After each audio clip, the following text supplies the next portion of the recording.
1 യോഹന്നാന്റെ ലേഖനം 3-ാമത്തെ അധ്യായം 14-ാം വാക്യത്തിൽ കാണാൻ കഴിയുന്നു, നാം മരണം വിട്ട് ജീവനിൽ കടന്നിരിക്കുന്നു എന്ന് സഹോദരന്മാരെ സ്നേഹിക്കുന്നതിനാൽ നമുക്കറിയാം. രക്ഷിക്കപ്പെട്ടു എന്നതിൻ്റെ വളരെ പ്രധാനപ്പെട്ട ഒരു അടയാളമാണ് നമുക്ക് നമ്മുടെ സഹോദരന്മാരെ, നമ്മുടെ പ്രിയപ്പെട്ടവരെ സ്നേഹിക്കുവാൻ കഴിയും. എന്ത് സ്നേഹമാണ്?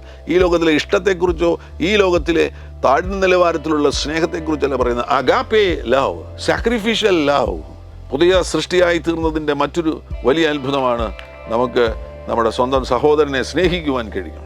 മറ്റൊരാളിൻ്റെ നന്മ നമുക്ക് താല്പര്യമായി തീരുന്ന, interest in welfare of my brethren, എൻ്റെ സഹോദരൻ്റെ നന്മ, വിജയം, ഉയർച്ച എൻ്റെ ജീവിതത്തിൽ ഏറ്റവും പ്രധാനപ്പെട്ട താല്പര്യമായി തീരുന്ന ഒരു നിലവാരത്തിലേക്ക് എൻ്റെ സ്നേഹം, സഹോദരനോടുള്ള എൻ്റെ സ്നേഹം വർദ്ധിക്കുന്നത് ഒരു വ്യക്തമാകുന്ന അടയാളമാണ് ഞാൻ പുതിയ സൃഷ്ടിയായി തീർന്നിരിക്കുന്നു